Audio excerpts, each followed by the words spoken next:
Hi sir. Hi. Komatireddy Venkat Reddy ఒక tweet చేశారు. రేవంత్ రెడ్డి గారికి కాంగ్రెస్లో అసమ్మతి ఉందని. ఆ ట్వీట్ వల్ల ఏం జరుగుతుంది సార్? కోమటిరెడ్డి వెంకటరెడ్డి మొన్న ఒక ట్వీట్ చేశాడు. అదేంటంటే బట్టి విక్రమార్క తనతో ఉన్న ఫోటోని షేర్ చేసి ట్వీట్ చేశాడు. బుద్ధం ప్రజలకి చేద్దాము, కొత్త నవశకాన్ని సాధిద్దాము, ఇట్లాంటి మాటలతో ఆయన ట్వీట్ చేశాడు. దాంతో బీఆర్ఎస్ వాళ్ళు ఒక్కసారిగా దీన్ని ఉపయోగించుకొని ఆల్రెడీ అసమ్మతి రాగం మొదలైంది కాంగ్రెస్లో. ఈయన రేవంత్ రెడ్డిని పక్కన పెట్టి బట్టి విక్రమార్కతో ట్వీట్ చేశాడు. ఆయన మాత్రమే కలుపుకున్నాడు. నిజంగా వీళ్ళు ప్రజలకి నవశకాన్ని క్రియేట్ చేయాలంటే రేవంత్ రెడ్డిని కూడా, ముఖ్యమంత్రి కదా ఆయన, ముఖ్యమంత్రిని పక్కన పెట్టి బట్టి విక్రమార్క ఫోటోను మాత్రం పెట్టాడు అనే విమర్శలు మొదలైనవి. దాంతో మళ్ళీ ట్వీట్ చేశాడు కోమటిరెడ్డి. ఈసారేమో రేవంత్ రెడ్డి తను కండువాలు మార్చుకుంటూ హగ్ చేసుకుంటూ అలాంటి వీడియోని చేసి దానికి ఒక సాంగ్, సలార్ సాంగ్ ఉంది, వేగమొకడు తేగమొకడు గతము మరువని గమనమే అనే ఒక పాట ఉంది కదా, దాని ఇది కూడా మాటలు ప్లస్ ఆడియో కూడా పెట్టి వాళ్ళిద్దరూ ఇది చేశాడు. నువ్వు దేవా నేను వరద అన్నట్టుగా దాంట్లో క్యారెక్టర్ల పేర్లు కూడా పెట్టాడు. సో దీన్ని చూసి ఇప్పుడు మళ్ళీ వీళ్ళు బీఆర్ఎస్ వాళ్ళు అంటే మేము విమర్శలు చేశాం కాబట్టి దాన్ని కప్పుపుచ్చుకోవడానికి రేవంత్ రెడ్డి చేశాడు. సో కాంగ్రెస్లో అసమ్మతి మొదలైంది, కాంగ్రెస్లో కొమ్ములాట మొదలైంది అనేది వీళ్ళు తీసుకొస్తున్నారు.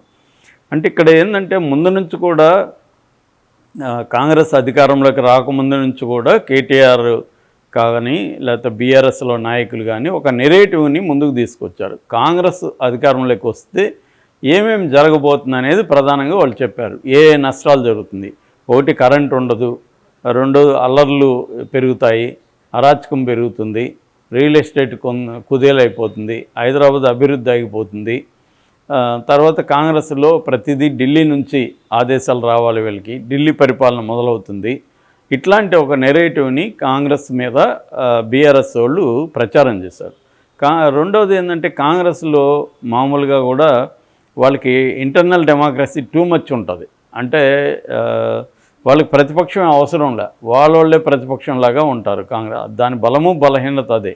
బలం ఎందుకంటే వాళ్ళల్లో ఉండే అసంతృప్తులు బయటకు వస్తుంటాయి ఒకటి. రెండోది అబ్సల్యూట్ లీడర్షిప్ అనేది ఎవరికి ఉండకపోవడం వల్ల కొంతవరకు నియంతృత్వ ధోరణులు కట్ అవుతాయి. సో ఎప్పుడైనా కూడా ఇంటర్నల్ డెమోక్రసీ పార్టీలో ఉండడం మంచిదే. అది రీజనల్ పార్టీలో ఉండదు. ఎందుకంటే రీజనల్ పార్టీలో ఆ రీజనల్ పార్టీ నాయకుడే అబ్సల్యూట్, ఆయన చెప్పిందే ఫైనల్. అక్కడ ఇంటర్నల్ డెమోక్రసీ అనేది పెద్దగా ఉండదు. కానీ కాంగ్రెస్ లాంటి జాతీయ పార్టీలో ఉంటుంది. మళ్ళీ బీజేపీలో కూడా అంత ఇంటర్నల్ డెమోక్రసీ ఉండదు. ఎందుకంటే వాళ్ళది హైలీ ఆర్గనైజ్డ్ పార్టీ, దాని వెనక ఆర్ఎస్ఎస్ ఉంటుంది కాబట్టి ఆర్ఎస్ఎస్ అనేది very very very organized organization. అది వెరీ సిస్టమేటిక్గా పనిచేసే ఆర్గనైజేషన్. దానికి కూడా ఏంటంటే ఆర్ఎస్ఎస్లో కూడా ఇంటర్నల్ డెమోక్రసీ ఏమి ఉండదు. దానికి శాఖలు, హెడ్లు, పై కమిటీలు ఇవన్నీ ఉంటాయి. ఫైనల్గా పైన వాళ్ళు ఏం చెప్తే కింది కమిటీలు అవి ఆచరిస్తుంటారు. ఒక పిలిపిస్తే దాన్ని సైలెంట్గా వీళ్ళు ఆచరిస్తారు. అటువంటి ఒక పిరమిడ్ కైండ్ ఆఫ్ స్ట్రక్చర్తో ఆర్ఎస్ఎస్ లాంటి ఆర్గనైజేషన్స్ పనిచేస్తుంటాయి. అందువల్ల ఆర్ఎస్ఎస్ కంట్రోల్ చేస్తుంటుంది ఒక రకంగా బీజేపీ పార్టీని కూడా. మోడీ లాంటి వాళ్ళు కొంతవరకు దాన్ని బ్రేక్ చేసి కొద్దిగా స్వతంత్రం తీసుకున్నారు. ఏది తీసుకున్నా కూడా అల్టిమేట్గా ఆర్ఎస్ఎస్ గ్రిప్ అనేది ఖచ్చితంగా పార్టీ మీద ఉంటుంది. కాబట్టి బీజేపీ పార్టీనే స్వతంత్రం కాదు ఆర్ఎస్ఎస్ నుంచి. ఇంకా విత్ ఇన్ ద పార్టీ ఏం డెమోక్రసీ ఉంటుంది, పెద్దగా ఉండదు. కానీ కాంగ్రెస్లో మాత్రం ఇంటర్నల్ డెమోక్రసీ ఉంటుంది. అది ఒక్కొక్కసారి గ్రూప్ పాలిటిక్స్కి దారితీస్తుంది. ప్రతి పార్టీలో ప్రతి చోట కూడా కాంగ్రెస్లో గ్రూప్స్ ఉంటాయి. ఈ గ్రూప్స్ ఎవరిని కూడా పైకి ఎదగనివి. ఎవడని ఎదుగుతుంటే కప్పల తక్కెడని చెప్తారు. అంటే ఒక కప్పు పైకి వెళ్తుంటే మిగతా కప్పులన్నీ దాన్ని లాగుతాయని. అలాగా కాంగ్రెస్ని కప్పల తక్కెడతో పోలుస్తుంటారు.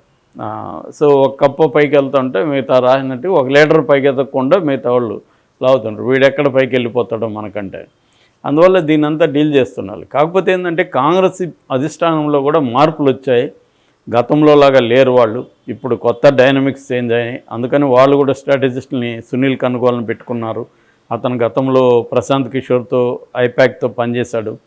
అట్లాగే మల్లికార్జున ఖర్గే లాంటి సీనియర్ నాయకులు దానికి అధ్యక్షుడు. సో వీళ్ళంతా టీమ్గా ఫామ్ అయ్యి అక్కడ కొంత టీం వర్క్, ఇంతకుముందు అంటే సోనియా డిసైడ్ చేస్తే అందరూ ఫాలో అయ్యేవాళ్ళు. ఈవెన్ మన్మోహన్ సింగ్ కూడా ఆయన మౌన ముని అని పిలిచేవాళ్ళు. ఆయనకేం పవర్ ఉండేది కాదు, మొత్తం సోనియా కంట్రోల్లో ఉండేది అప్పుడు కూడా. సో దానివల్ల తీవ్ర విమర్శలు వచ్చాయి. ఒక రకంగా 2014లో కాంగ్రెస్ ఘోరంగా ఓడిపోవడానికి కూడా వాళ్ళ ఫంక్షనింగ్ కారణం. ఒకసారి ప్రధానమంత్రిగా ఆయన పెట్టినప్పుడు ఆయనకు ఫ్రీడమ్ ఇవ్వాలి, ఆయన పనిచేయనివ్వాలి. అది చేయకుండా రిమోట్ కంట్రోల్ ఆమె దగ్గర పెట్టుకోవడం, ఆమె చుట్టూ ఒక కోటరీ ఏర్పడడం, ఈ ప్రాబ్లమ్స్ కూడా బాగా నెగిటివ్ దీన్ని తీసుకొచ్చాయి అభిప్రాయం. సో ఈ కాంటెక్స్లో ఇప్పుడు కాంగ్రెస్లో కూడా అంతర్మదం స్టార్ట్ అయింది. వాళ్ళ తప్పులు గుర్తించారు, కొంతవరకు చేసుకుంటున్నారు. సో అందువల్ల కూడా ఇప్పుడు గ్రూప్స్ని ఎలా డీల్ చేయాలి ఇవన్నీ ఇదైంది. అందుకనే తెలంగాణలో కూడా రకరకాల గ్రూప్స్లో దాదాపు ఆ మధ్యనే 6 డజన్ మంది కట్ చెప్పేశారు సీఎం నేనవుతాను. కానీ ఎన్నికల దగ్గరికి వచ్చేసరికి అది సద్దుమణిగింది. ఎన్నికల తర్వాత 1 డే 2 డేస్ డ్రామా జరిగింది. ఆ డ్రామా కూడా ఈయన్ని సీఎంగా ఆపడానికి కాదు, తమకేం పదవులు ఇస్తారని అడగడానికి మాత్రమే. సీఎంగా అందరూ అంగీకరించారు, కానీ తమకేం పదవులు ఇస్తారనేది వాళ్ళకి ఉన్న కన్సర్న్ కాబట్టి దానికోసం ఢిల్లీలో ఒక 2 రోజులు డ్రామా జరిగింది. అది కూడా సద్దుమణిగింది. కానీ బీఆర్ఎస్ హోప్స్ ఏం పెట్టుకుందంటే కాంగ్రెస్లో ఏదో ఒకటి జరిగి కుమ్ములాట్లు వస్తే, కాంగ్రెస్ కూలిపోతే మనం అధికారంలోకి రావచ్చు అన్నది కనిపిస్తుంది మనకి. అందువల్ల ఆడ ఏ చిన్నది జరిగినా వీళ్ళు భూతద్దంలో దాన్ని పెద్దది చేసి చూపించి ఒక ట్వీట్ పెట్టినా, ఆయన ఏదో బట్టి విక్రమార్కతో తనకున్న ఫ్రెండ్షిప్ కొద్దీ పెట్టాడు అనుకుందాం. దాంట్లో ఇమీడియట్గా అది